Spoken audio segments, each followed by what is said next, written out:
Ah, ha, ha. Oh.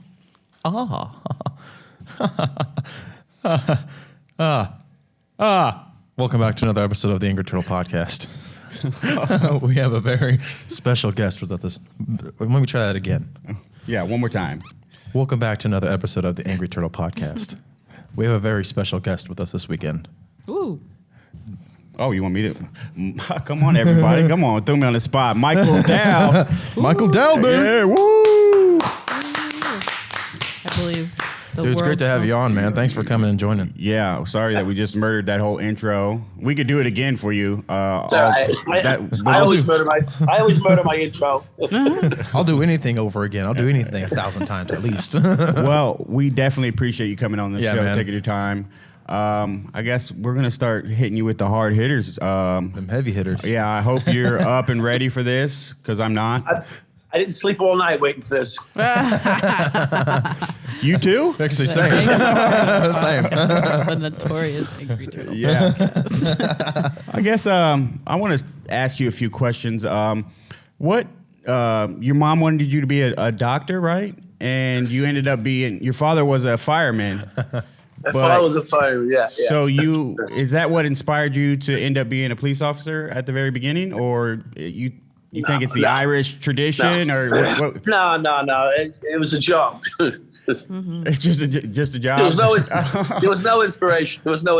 Okay, fair enough. That's fair. Hey, I like these. It's going to be easy. I needed a paycheck. No, really. Okay. I do want to ask, so you online, there's a lot of articles that say you are the most corrupt cop. How does that make you feel? Are you like, oh, I feel big.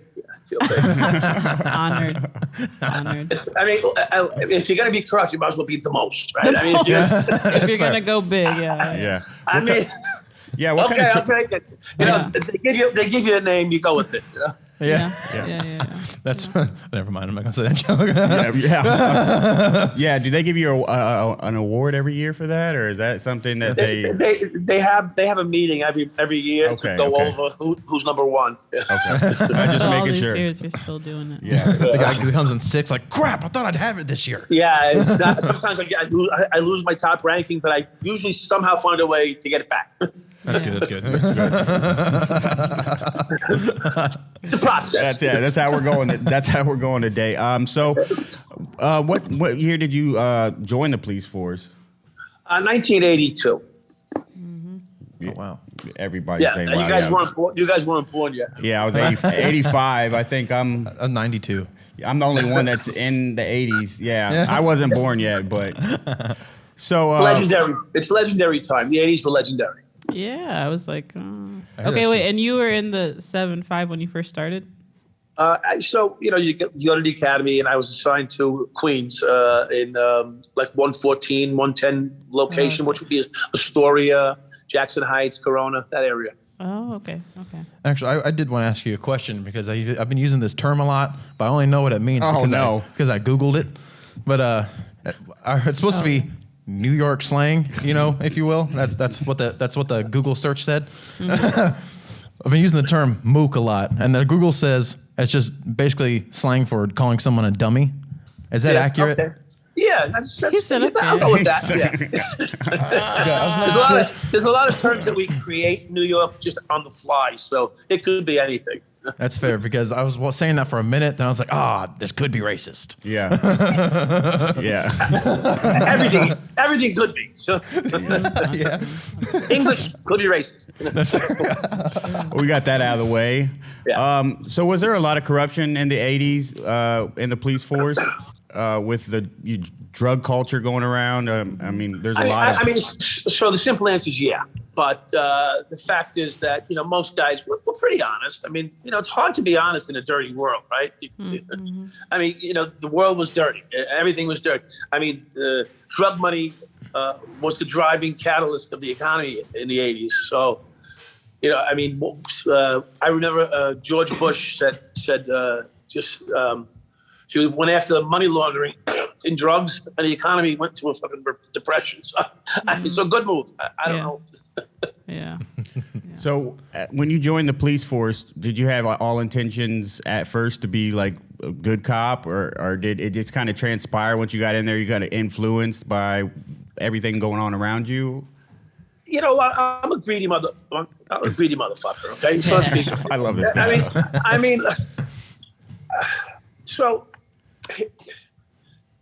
you couldn't help but to like. It's not easy when you're in an environment to change the environment.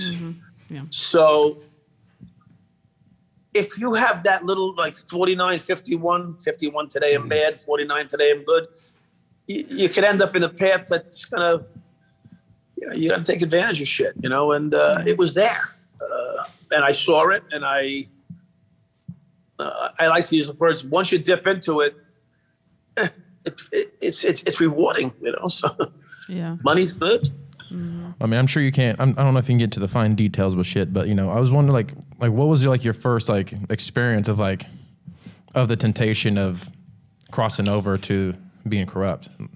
So I don't know if I don't know if we talk about it, but like when I was a young rookie, I watched a bunch of cops shake down a place. There was a call into a game. Back then they had game rooms, and there were oftentimes they were places that people would go play these asteroids and shit, whatever they played. And there was a lot of transactions for drugs in those places. And one time I went into one with a bunch of older guys. When I say older, like they had 20 years on the job. And I saw them, like, I saw drugs, and I didn't see anybody get arrested. Like, this is pretty interesting. I mean, no one's arrested, and I saw drugs leave, and no one seems to be doing anything with it but leaving with it. So, I mean, it was odd. So as a young rookie cop, you go, wait a minute, did I just see that? And so the seed was planted early on. In fact, that was in Corona, Queens, which back then Corona, Jackson Heights, Elmhurst was actually the cocaine hub of the United States, because the airports, Kennedy and LaGuardia, were the hub from Colombia where they would fly. I mean, jets filled with cocaine would come in, and of course I didn't know that at the time. I'm a kid, But as time would go on, I recognized that that's why it was such a prolific hub for the drug trade. And like Avianca Airlines, every plane had fucking a ton of cocaine on it, and Eastern Airlines, they would fly shit in. So it only made sense that that's where it was, because both airports basically were immediately up the Vandenberg Expressway from there. So there was quite a bit of drug activity in that, let's call it a quiet, less violent location. But for Queens, it was the number one violent location at the time.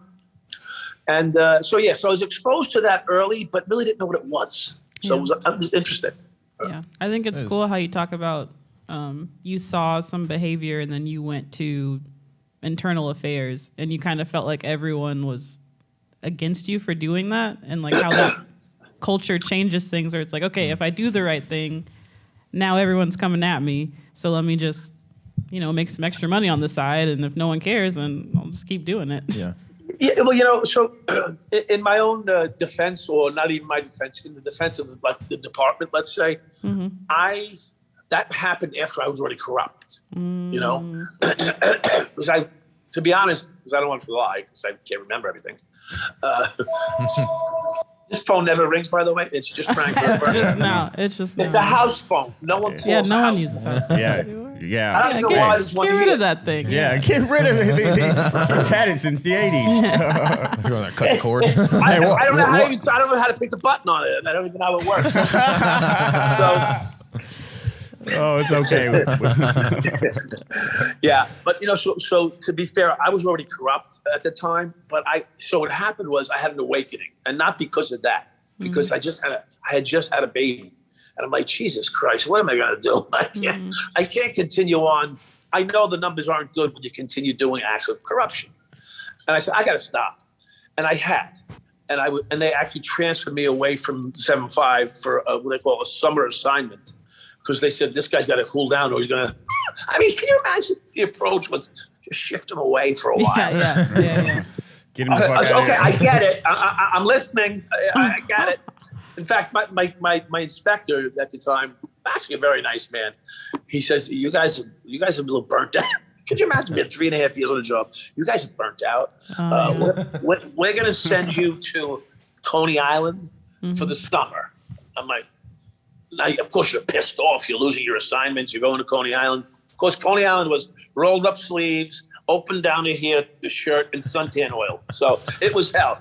That and all the beer you could drink for free. So it was quite the summer, I would say. But I had an awakening at that time. I said, I got to be able to do this job. I got to support a family now. It's not just me. So I saw this. I had a confrontation with this guy. So long story short, I ended up calling internal affairs because he was selling crack in my own neighborhood. My neighborhood. Sell it in the other neighborhood, not mine. And it turned out he was a cop, And so long story short, I did what a cop's supposed to do. I told the police. And I was ostracized for about almost a year. And when you're ostracized, it's not a good feeling. I just want you to know that. I just want you to know it's not a good feeling. It's like getting kicked out of the Catholic Church. Right, yes, again. Again. Oh man! But you know what? They saved me because he almost got me, but he didn't get me. The priest almost got me, but it was close. So when did so you got into selling cocaine? Also, when was that? Is that mid your career or how? When did it? Yeah, well, I didn't start off in the academy selling cocaine, right? So, but it took a while to develop the skill. But so it was so lucrative and so available, and everybody was doing it.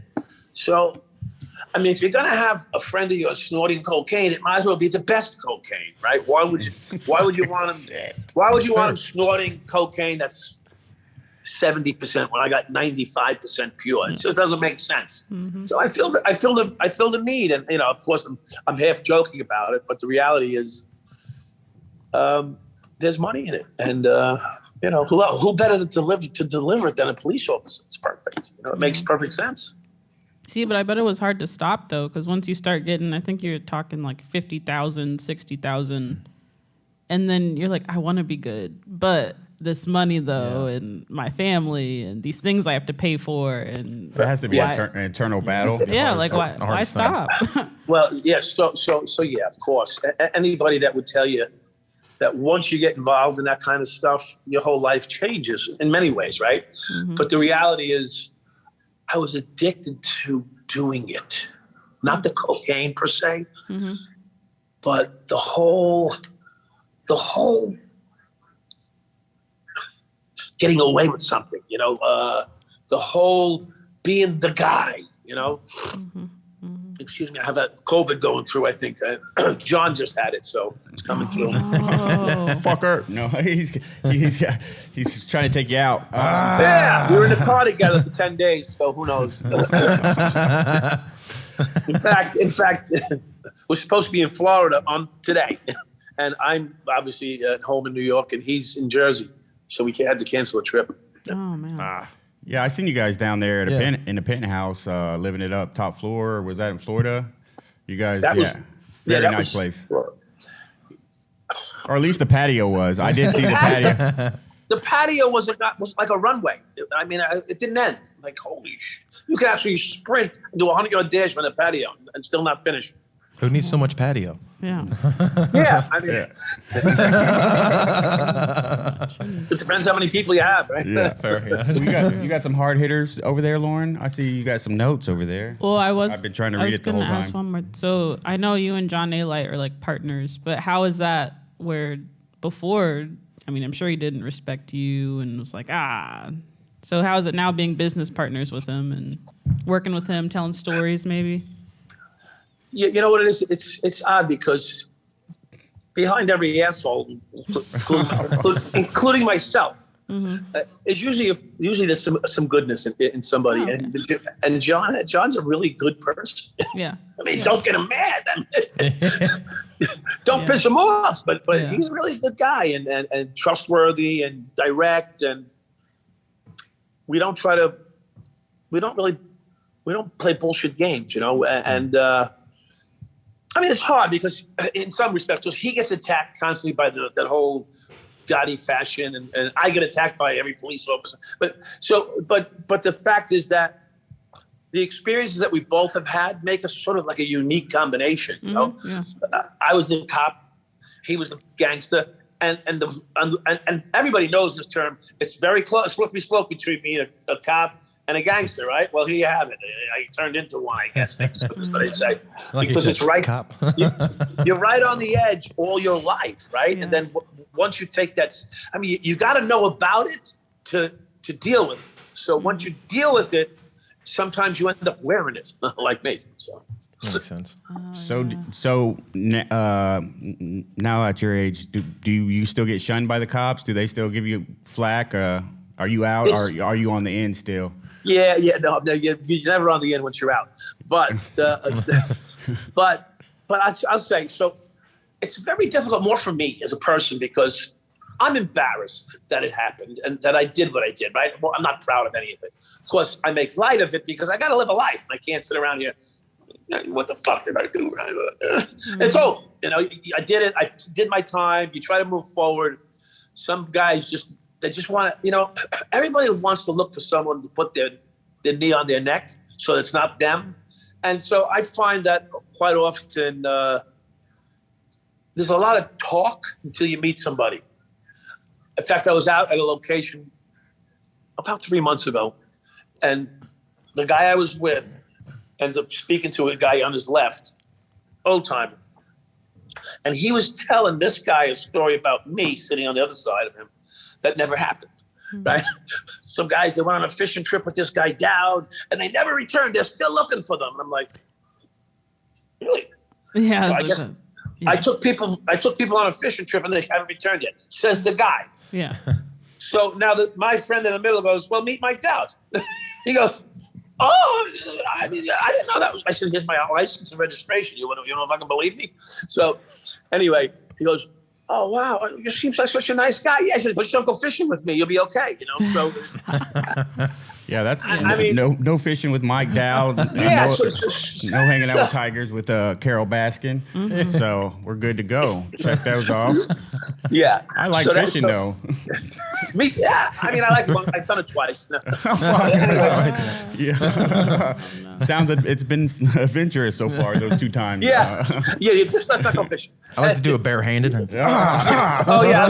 I saw some woman reaching over a boat with a monster fish. Yeah. So I it's hard because it's hard to assess because I had another guy in California tell his friend, I hate this guy Dowd, he's a piece of shit. And then he sat down next to me, shook my hand and said, you did your time. I didn't like what you did. He said, but the reality is you seem like a decent guy. So it went from being an enemy when he walked in the door to being a friend when he left. So, and I hope that's the case with most people. I mean, you can hate me if you want. It gives you something to do.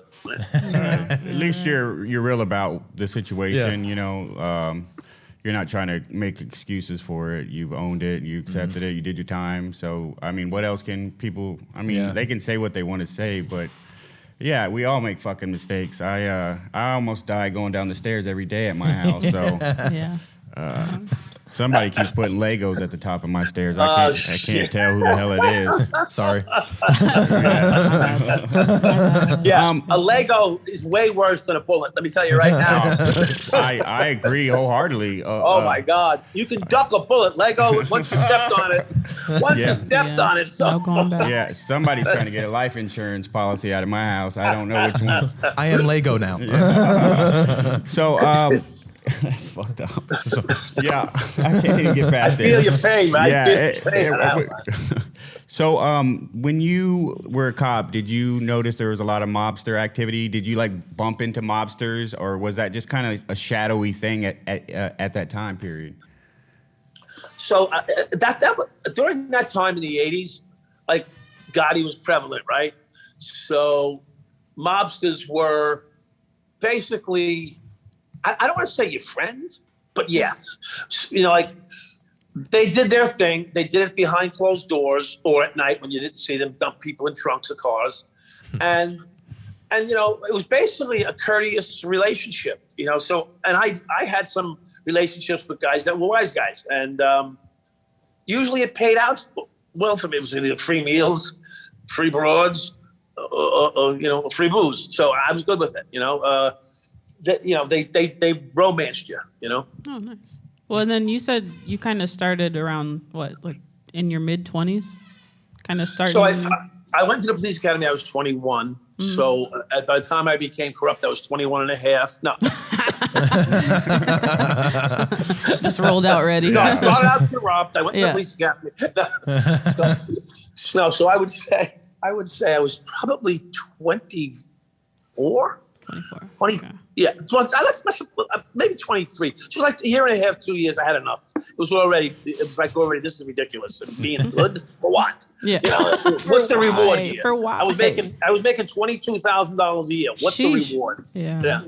Was $22,000 even good money back in the 80s? I mean, it seemed no, it wasn't. I lived with my family. I lived with my parents. I slept in my little room that I had since high school, shit like that. So it was like, I mean, crazy. So I was able to say, I'm a cheap motherfucker. So I saved some money, and I was able to buy my first house. I think I was 23 years old. I bought my that current girlfriend at the time. I bought their parents' home. I basically kicked them out of it and took their house over. So. See, but that blows my mind because, I mean, did you feel like you were ready for that?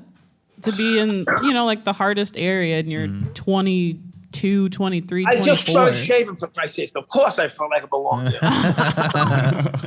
These guys were born with beards and fucking mouths. I'm like, okay, let's see what we can do now. Oh my gosh, yeah, man. But I feel like that's probably stressful, right? And maybe another reason you lean on...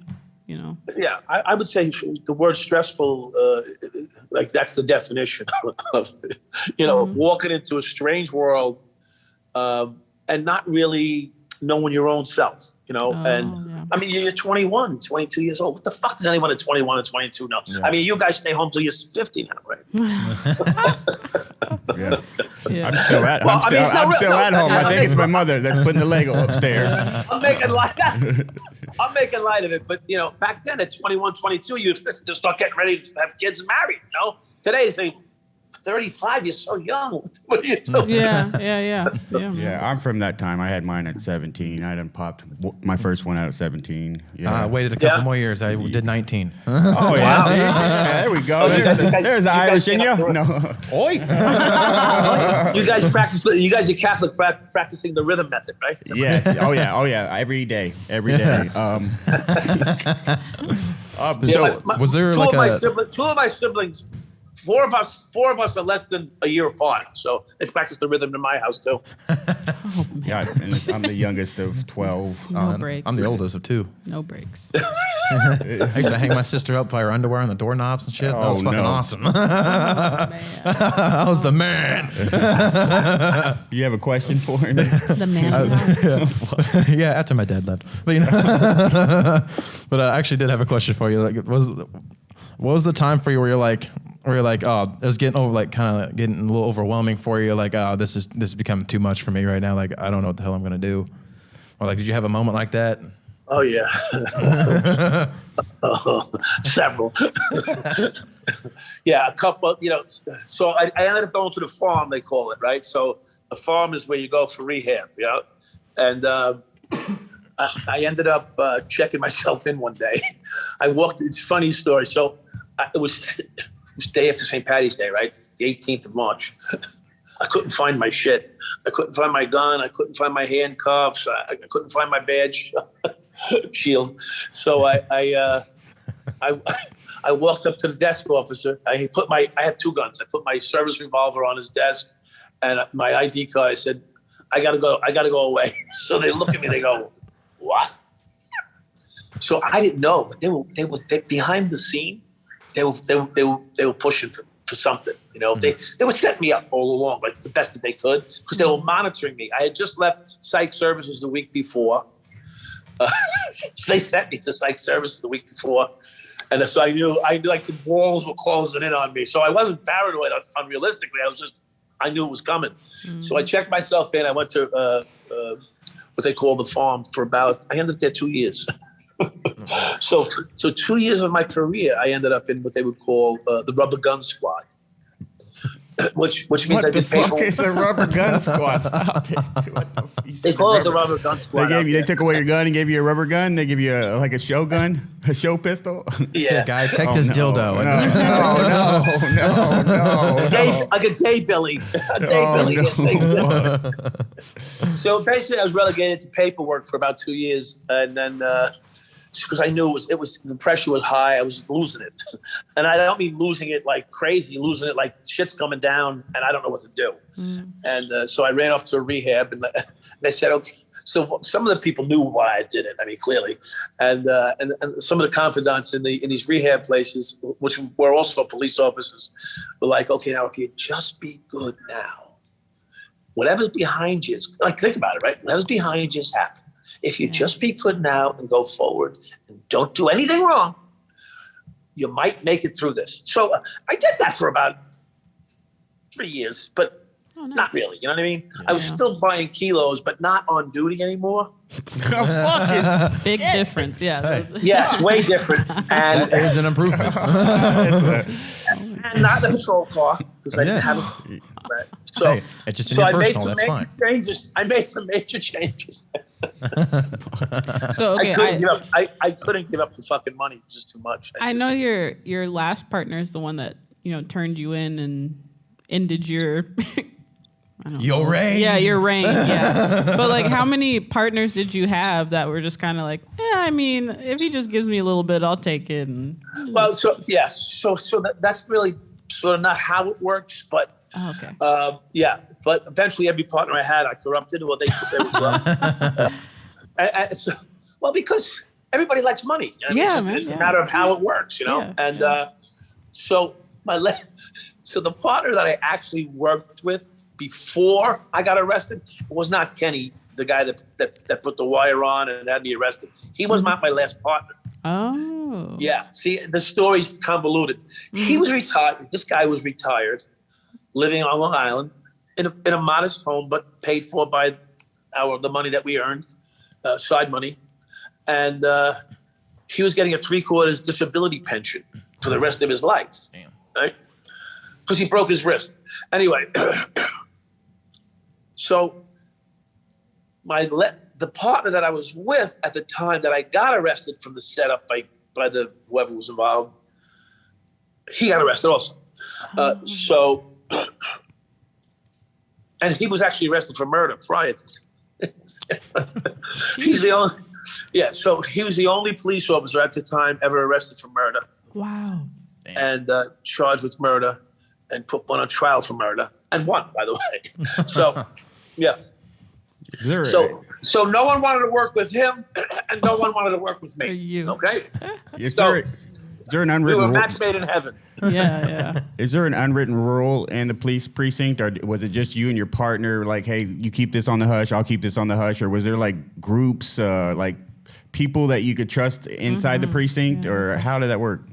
So in the 7-5, it was that way, the way you just described. Like there would be like I could work with one of a dozen guys and it would be okay, and because we knew each other. And we would never turn on each other. You heard me say they would never rat me out. Well, that's the group that I could do anything I wanted with. With it, I couldn't kill anybody outwardly, so that would and that's not what we were about. Anyway, we were just looking to make money. So this group of guys would cover you. Mm-hmm. They might not necessarily get involved, but they would cover you. They wouldn't say anything. It's no big deal. They've seen it 100 times. So that group would cover that. But in the 9-4, when I got arrested, I was in the 9-4.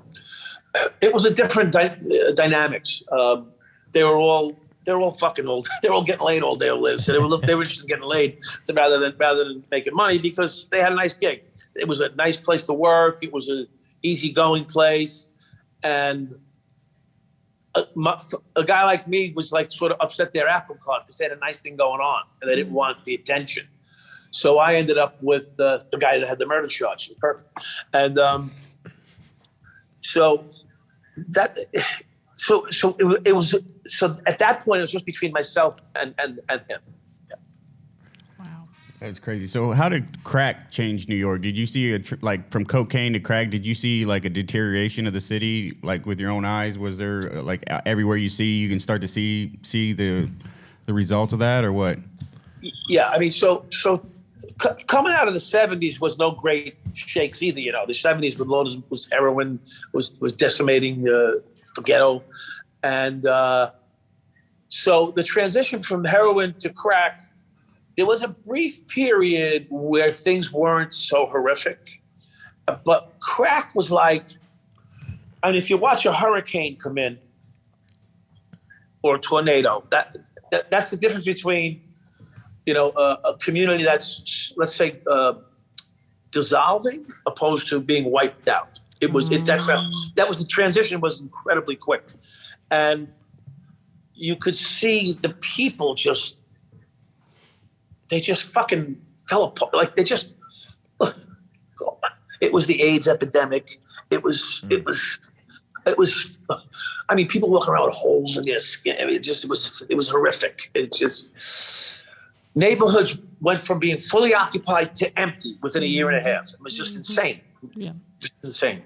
That's crazy. Yeah, that is crazy. That's a scary time. Definitely watched a lot of videos. I just wondered, like, if that was, you could see that with your own eyes, or if that was just more selected in little places here and there.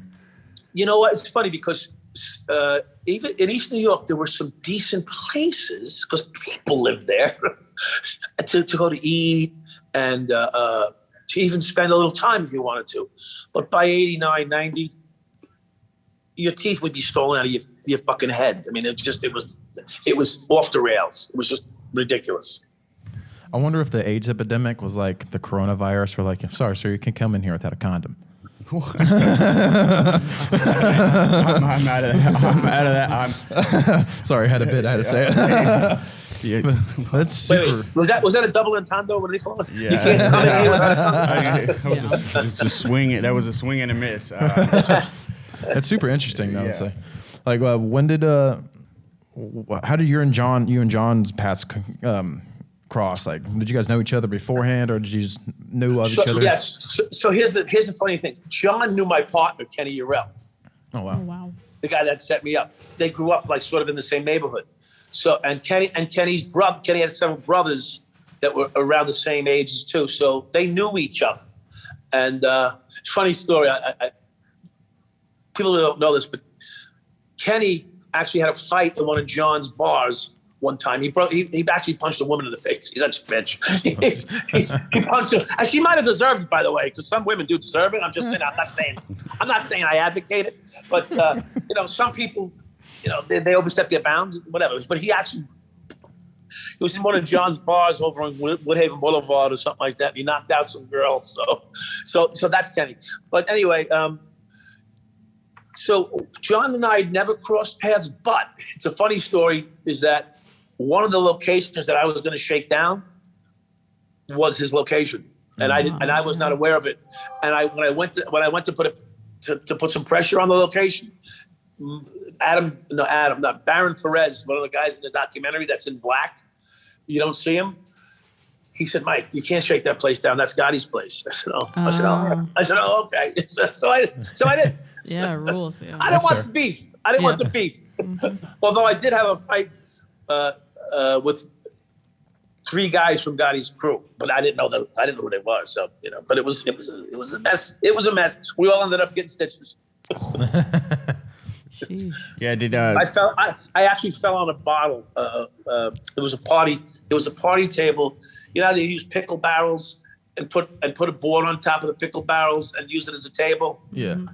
They don't secure them sometimes. That whole table fell, and I fell on top of the bottles. Oh shoot! The broken glass, and one of the bottles went in my side.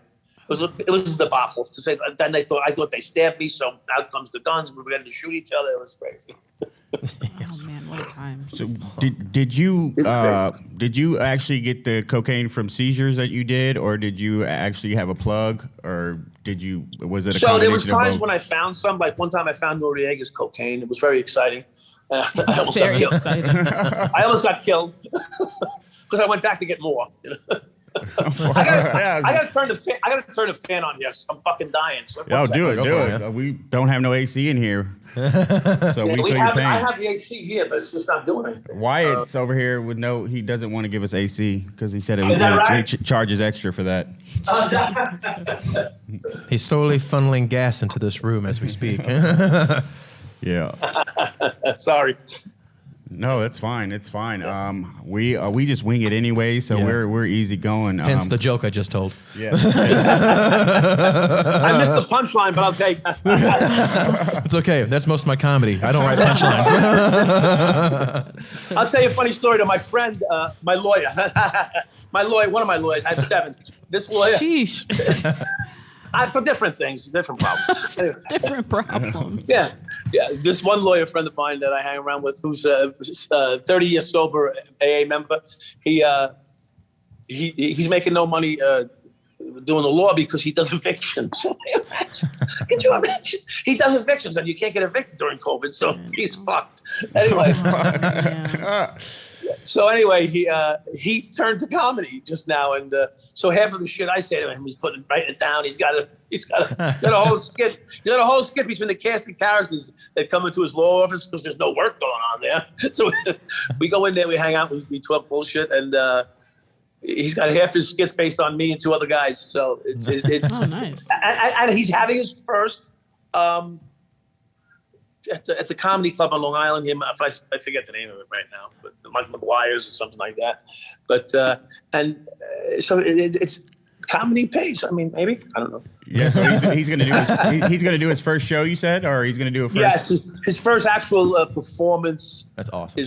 Is coming up in 2 or 3 weeks. Yeah, August 28th at the comedy club out here. Yeah. Oh, that's cool. Yeah, shout out to him. He's actually pretty good. You know, he's got the presence because he speaks at AA meetings for 30 fucking years. He learned something.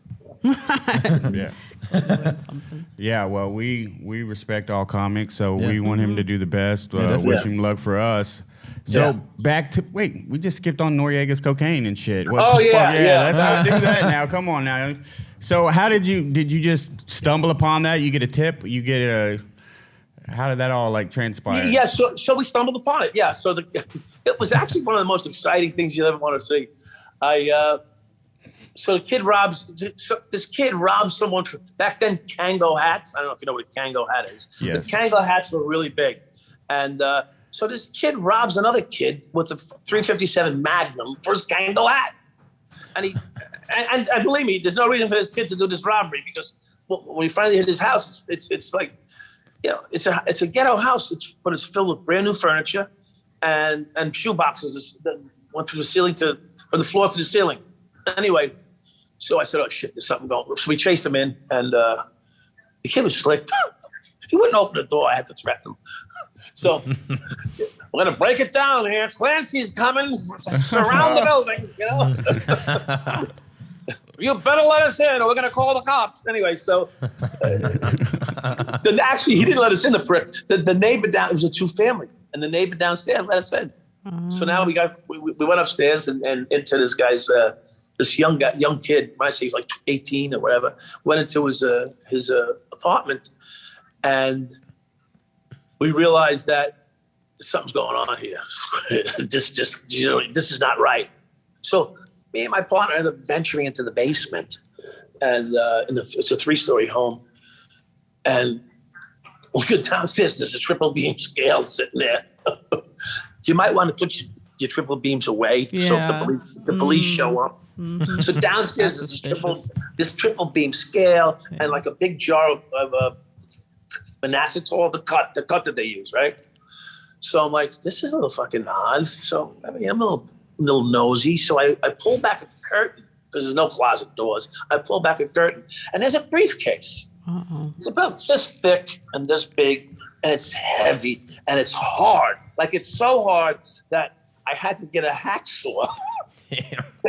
Get me the hacksaw. So my partner comes over, gives me some hacksaw. I said, there's got to be something in this fucking thing. Now I'm afraid because the cops are there, right? Because they're locking this kid up. So there's like half a dozen cops there. I don't want the cops to see me. So I'm cutting this thing open like I never used a hacksaw in my life. I'm cutting this bottom. I open it up, I get my hand inside, and out comes this plume of the most pure, and I never did cocaine in my life, by the way. This pure tasting bazooka pink bubblegum cocaine. I'm like, holy fuck, the thing's, and now this briefcase is this fucking big. I can't walk out with the briefcase and I say, hey, Dowd, what do you got there? So now I got to rip the cocaine out of this briefcase. And so that was so what happened was there's 3 briefcases in there, but I don't want to tell anybody because I get it. So we steal what we can. We pocket, but we don't have the jackets on. We're walking out like this, put it in places.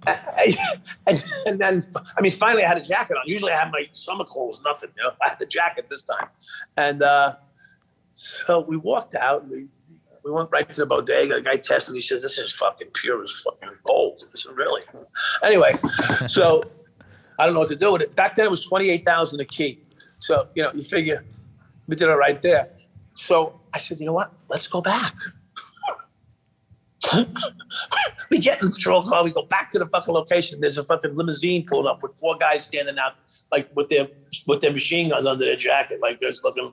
As we pull up, I'm like, this doesn't look good. Mm-hmm. Yeah. I'm a little nervous right now because if I tell these gentlemen we want to go back in that house and get the rest of the cocaine, they might not let me. So I figured, let's just drive by and don't look at them. Yeah, that was probably a good idea. When the police are there, you go like this. I don't want to see them. Yeah. Well, if I don't see them, they don't see me. Here's these fucking thugs. These turned out they were the military from the Panamanian military. That would have been a bad encounter. It might not have went the way I would have predicted. So I figured, let's just change the subject. And the funny thing is, I think they moved out that day or the next. Clearly, they unloaded everything and got the fuck out of it. Yeah, but I was more afraid for my life at that. I was more afraid for my life at that point. Yeah, I don't think Noriega or the Cubans or the Colombians at that time period or anybody that didn't have the same field. Yeah, they didn't have the same what would you call etiquette as the Italian mafia. The Italian mafia would have said, "All right, we lost a load." These guys were like looking to kill me, so I said, "All right, I'm out of here." Yeah. Oh my God. So you met some mobsters. Were they just normal guys and they had like a shadow life, or did they have like an attitude, a way about them? Like I think cops act like cops. Do mobsters act like mobsters, or do they have personalities behind that, or how's that? Well, so I used to go to a social club, an Italian social club in Greenpoint, and you know what? You try not to bring a problem to yourself. So generally, unless you get confrontational with these guys, they're gonna bid you adieu and be nice and kind and sweet.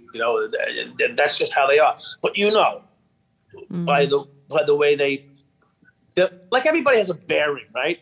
When you go into a comedy club, who the comedian is, right? He's very confident and he's gonna get up there and do his comedy act, right? And same thing like when you walk into a mobster store or their social club, or even if you pull them over, they're not gonna be all, what can I do for you, officer? It's not, it's like, how you doing, sir?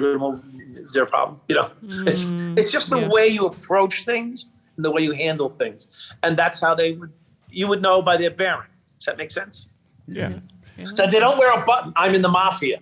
So you can just. Well, they say they're friend of ours or friend of yours, or they got all their little our thing, friend of ours or whatever. Knuckle tattoos, mafia. Yeah. That's not the guy in the mafia. So, in New York, were you around for the Lufthansa heist? Was that a big thing there? Or so I was a little young for that, but I actually knew somebody who did it.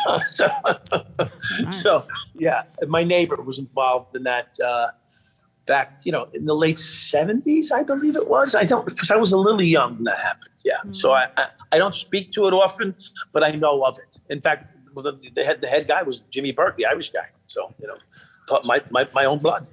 Jimmy the Gent. Yeah. So you've met Jimmy? You said that's your blood. No.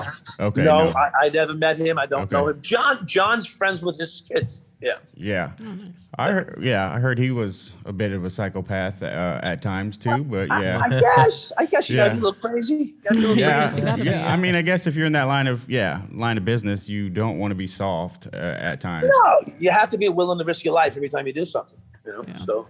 Yeah, I am every time I go down the stairs. You got that Lego. You got that Lego thing going. And that's what we call a callback, friends. Yeah. So I know the Sorry, Diaz family. That's who you is that how you pronounce it? The Diaz family. Diaz organization, yeah. Okay, yeah. So you worked with them, and so did they? I don't know. Did they have a system of coming up to cops and being like, "Hey, man, we can help you out. You can make you more money," or did you find them? No. So that's not how that works. But what they did was, it's funny how this actually unfolded. I actually had known Adam prior to getting involved with him. Oh, okay. Yeah, I had confronted him once or twice in the street, and I said, "This kid is slick as could be." He was buying a bodega. He told me he said, "Yeah, I'm buying this. I own this store." He's 21. "I own this bodega, and I own this." Back then, it was the VCR stores. You know the VCRs. I do. Yeah. The tape, like Redbox? the movie, the tape business, and perfect. But the tape business, you get it? The tape business, like the brick. Yeah. So I ran into him one day. He had this, brand new 911 Porsche Targa, and the Targa, I think, yeah. And he's dressed to the nines, and I'm like, this fucking kid. What does he think? What does he think? I'm stupid. Of course, he's not carrying any drugs on him. He's got those.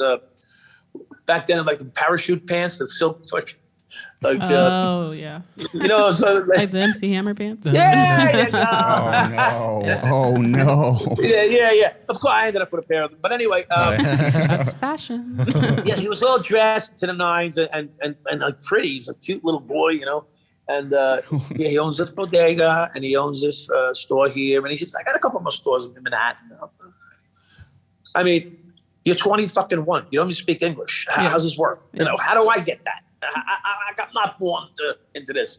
Well, when you sling a cocaine since you're 16 or something, I guess this is what happens.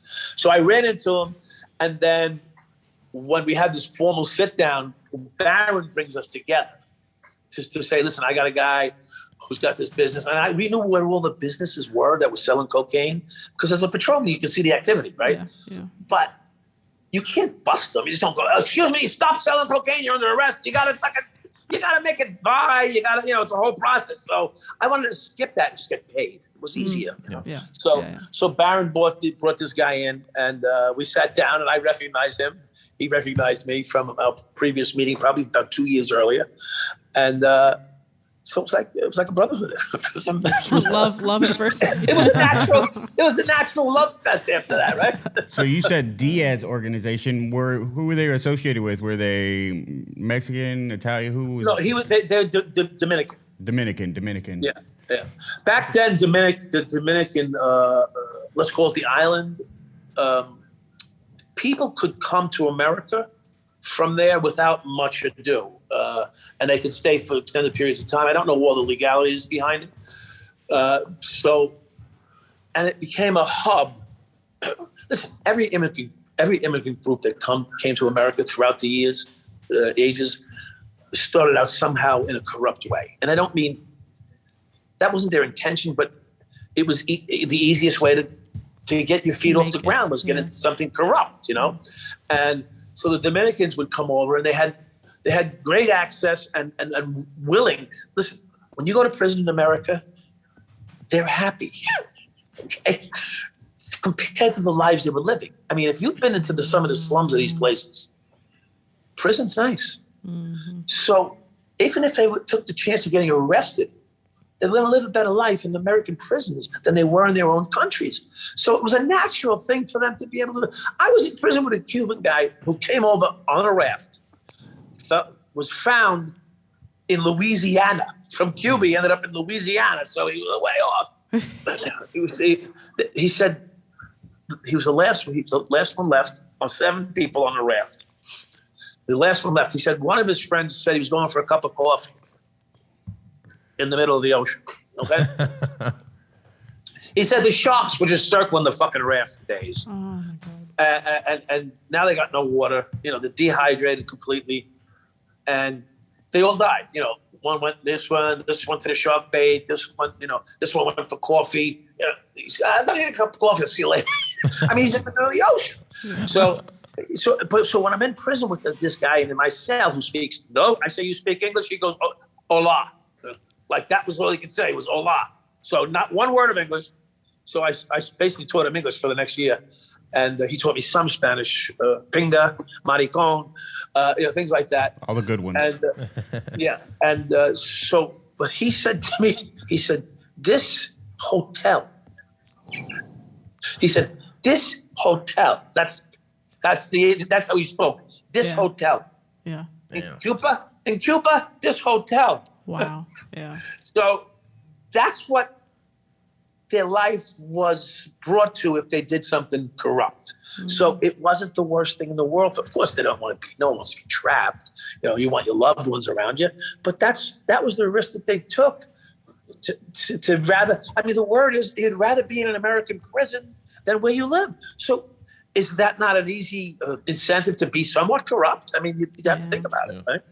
Yeah, coming from a third world country, I think it's probably not too tough. It's not a bad upgrade, Yeah. It's just, So how did you were you a part of the 7-5 series? Did somebody approach you, get your story, or how did that, what was the back end on that? So that's another interesting way. So I'm sitting in a car one day with, at the time, with the girl who I still live with, but we were in a relationship. Not normal. Anyway. But she's my friend. But she's my friend. So I'm sitting in the car. Her phone rings, and she goes, "Mike, it's your book publisher, which I never got a book published. So what does that tell you? It's your book guy, Mike. So I go, okay, what does he want? Hey, Jeff, what's up? His name's not Jeff. It's Tiller. I said, who's this? So I have a discussion. He says, I said, why would you call her? He goes, well, I couldn't find your number, but I found her number connected to you. Imagine this, right? So I said, well, what are you doing? He says, well, this is how he sold it. He goes, we're doing a documentary on the Mullen Commission, and we'd like to know if you're going to participate, if you'd like to participate or not. He says, but I'll just let you know, we're doing it with you or without you, just so you know. So I said, oh, that's never good. Right? So as bad as it can be, if you take part in something, you can imagine how bad it can be against you if you don't take part in something, right? Mm-hmm. So I said, well, I'll tell you what, why don't you come see me and we'll talk. So he flew out here. I picked him up. I put it in my car. I drove around my neighborhood. I was taking him to my house to sit down and have a conversation. So, but on the drive there, we spoke, and he told me what their project was, and I said, it's really sucky. What you're doing sucks. And he says to me, what do you got? I says, how about you do it about the 7-5 and the guys in the 7-5? Because there's a bunch of characters that I know, Walter, Chicky, Jeff. I can go down the list of guys, right? Brian. Do the story about the 7-5 and use the Mullen Commission as part of your reason for doing the story. So I gave him a bunch of antidotes and whatnot. I'm sitting in the car next to him. He's on the phone to some guy named Eli Holtzman, who runs all the reality shows in Hollywood. Biggest Loser, Undercover Boss. He goes, I got a fucking star. His exact words. And I'm looking at this guy, what's he talking about? Because I have no idea. They're already into it for $500,000. They already started it. They started it without me because they couldn't find me. Jesus Christ, I'm a billboard, right? They couldn't find me. So they started all their investigation, and they were directing it towards exposing the Mullen Commission and what it was about. So after they spoke to me, they're like, fuck the Mullen Commission. We'll just use that. So then they had to call up the guy with the money, and they redirected the documentary around the story, that was a 7-5, which really, it's not even about me. If you think about it, it's really about that era and that locale. Yeah. Yep. So when you were in prison as a corrupt cop, did you have a hard time there? You have to shank somebody? You have to shiv somebody? Oh, every week I was shanked 4 guys a day, and you must have strong wrist. Yeah. Yeah. Got that practice. Thank God for those. Back then, you were allowed to get those magazines that were very explicit. I forget the name of them. I used to get. I forget the name. Yeah. I think I got a name. And then on Playboy at Penthouse, there was something else. Like, oh my God. Anyway,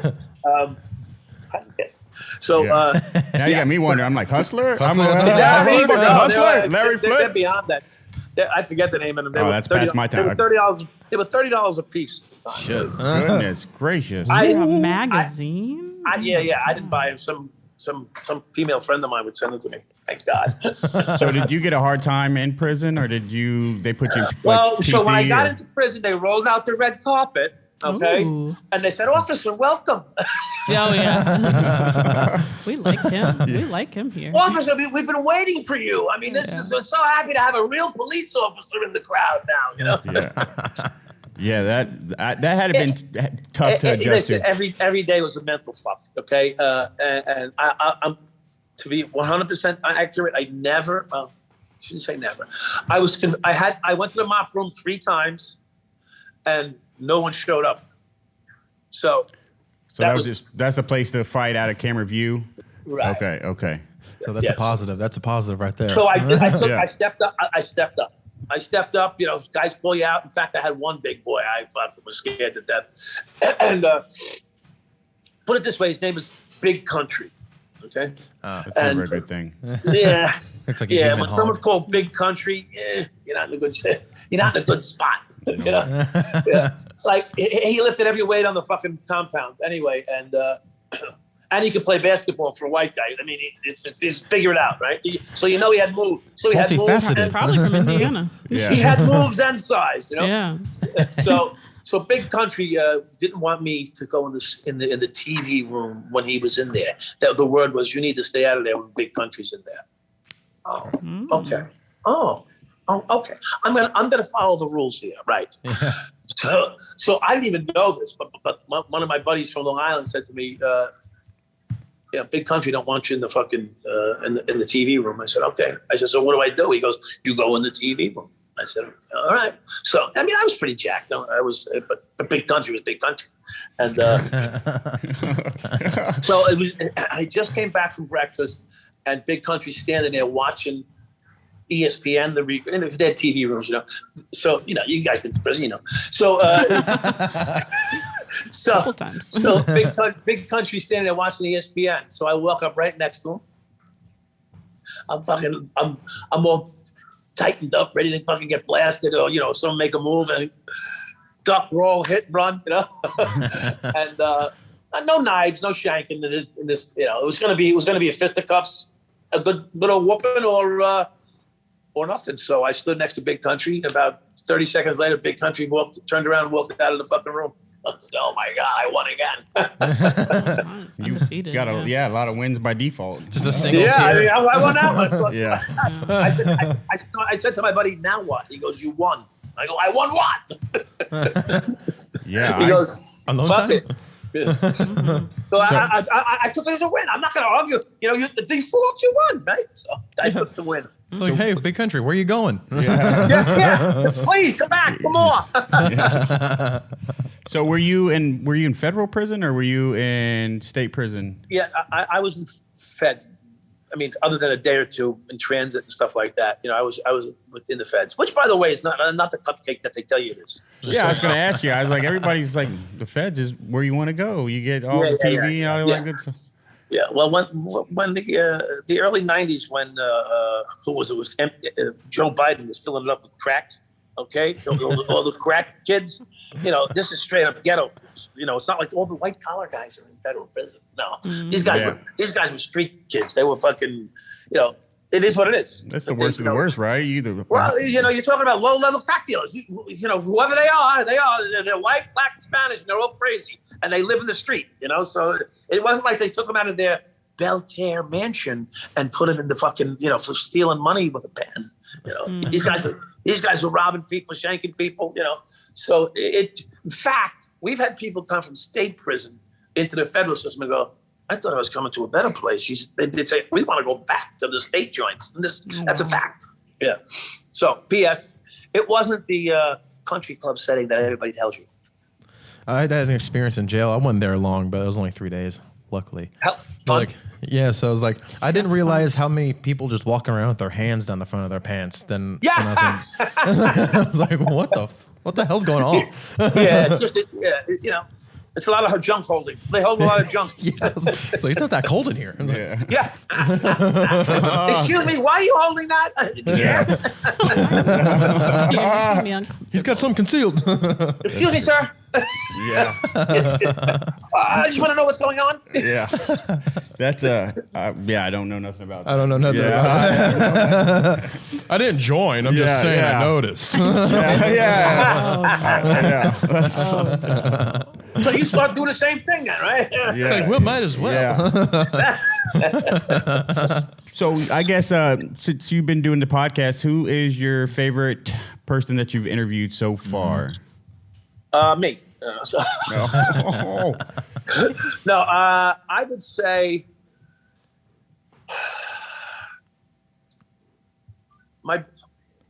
I would say I've been on podcasts like yourselves that I've had more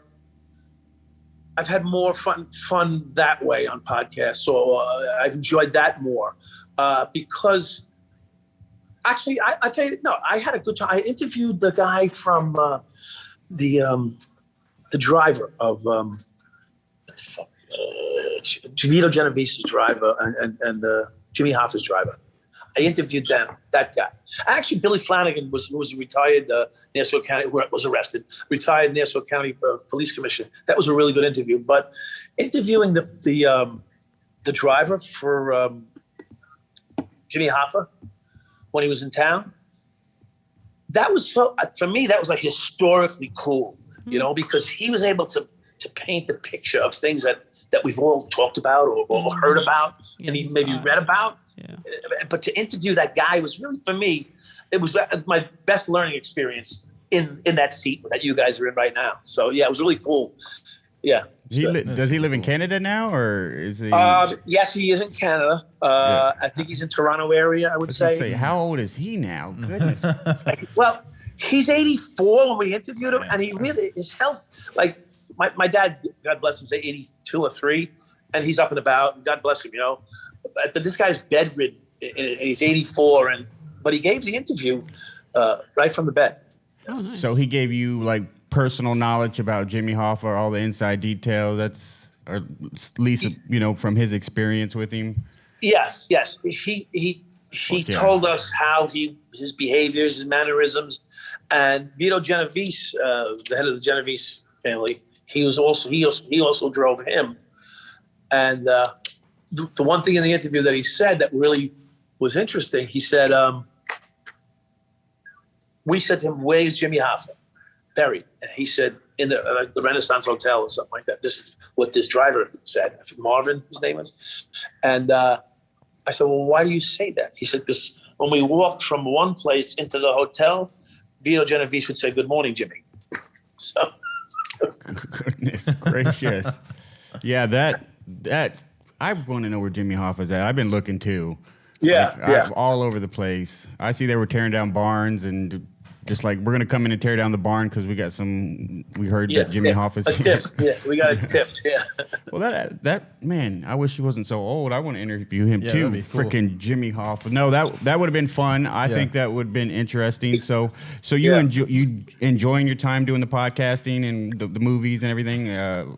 How's life going for you? You guys are a funny group, and I like that fun too. So that's part of what I enjoy about doing a podcast. Because you got John, who's a little bit more of a straight pitch guy, and me that John's a little straighter and less humorous than I am, but he has a humor in him. So I'm able to push John to places that he wouldn't normally go to, and people are like, how the fuck do you say things like that to John? I'm like, what's he gonna do? Shoot me? I mean, I'm on camera. I'm safe. I'm on camera. Yeah.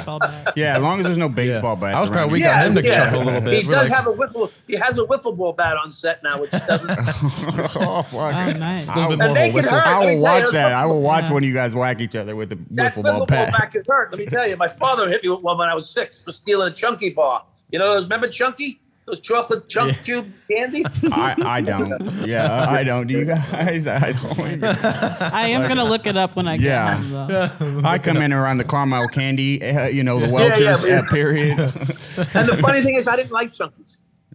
Chunkies. But actually my neighbor stole it, but I was with him, so I was guilty. But he was allowed. See, in his family, he was allowed to steal. Yeah, he was allowed to steal. I wasn't. I got beat. Yeah. So you grew up in a traditional Irish Catholic family, or did you? Yes, we went to church every Sunday. We asked God to forgive us for our sins all week, and then Sunday we absolved ourselves and we start all over. So did you grow up in like Hell's Kitchen, or what was the particular section of? No, so my father is a product of Flatbush. I don't know if you heard of Flatbush or Flatlands in Brooklyn. Flatbush, Brooklyn. So Marine Park area. My father was born there. My mother was, they hatched her somewhere. She actually was born close to the same area, but she ended up being put in back then it was a home for, you get divorced back then. It was a big thing. So my mother and her sisters ended up in a convent. Like they were raised in a convent. So they were like, if I need to go to church, I go see my mother. So, so they were raised and born in Brooklyn. So I was born in Brooklyn in Flatbush, which would be Flatlands Avenue and Flatlands and Flatbush. So that was my neighborhood where I was born, but I wasn't raised there. I was raised in Brentwood, Long Island. So I spent 3 years as a kid but our roots go right back there because the whole family we were the only ones that moved out to Long Island at the time. Because, when you have 6, 7 kids, they don't fit in little apartments, So you have to have either a house in Brooklyn, which they couldn't afford, or you move out to the suburbs where you can buy a cheaper house with some land. So that's my initial upbringing. Oh, cool. They drink a lot of iced tea in Long Island, or is that? They did when I was a kid. They did? Yeah. Is that was a thing? That's interesting. Fuck. Yeah. So Long Island iced tea. You mean Long Island iced tea is the four alcohols or the Lipton iced tea? Yeah. No. I always wondered why how they got its name, Long Island iced tea. So. Yeah. I think somebody out here was just having fun one day, and that's what turned up. I'm sure we could sit here and. Yeah, talk to you all day long. Fuck yeah, man. It's been fun. Yeah, we just lost track of time. It's like, where we at, Wyatt? I think we're easily. Oh yeah, you guys. Yeah, Wyatt's looking at us over here. We got to up the budget, guys. Oh no! Oh, cut it! Out. Time to go. But do you have anything you'd like to promote or shout out or? Listen, well, John and I we're coming up with a new podcast. We're redesigning the old one. We're putting a new podcast together. It's going to be based out of Clearwater, Florida. So we'll be doing a lot of Florida stuff. It's going to be called Sink or Swim with Mike Dowd and John Aite. The Mike Dowd on Instagram, Twitter, and on Facebook, Michael Dowd. I don't have a book to promote right now, but I do have they are putting together a movie, a remake of the 7.5. Oh, nice. And Ben Stiller is basically involved in directing it. So cool. That's on the table. It's actually moving forward finally again. This is the third time it's moving forward. So I like to be an extra. I want to be an extra. Yeah, I want to be an extra. I'll get killed. I don't want to be that part. No, I don't want to be in that part. You'll be all right. They come back to life. It's not real. Yeah, it's not real. It is Hollywood. Yeah, as long as you're not fishing. Also, it's not an Alec Baldwin situation. Yeah, please.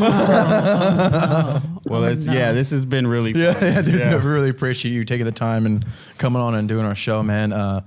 I needed a glass of water the whole time. I'm fucking dying. Yeah. I'd offer you, but Yeah, that's extra. That's extra. But guys, thank you for supporting all our episodes, and it really means a lot. And check us out on YouTube, Spotify. We got TikTok. We have Facebook. Comment. Subscribe. We want to hear from you. Yes, subscribe. Subscribe. Thank you. Yeah, subscribe, baby. When we love you guys. Thank you. Thanks for coming. Feel better. Man. Thanks, guys. Thanks for having me.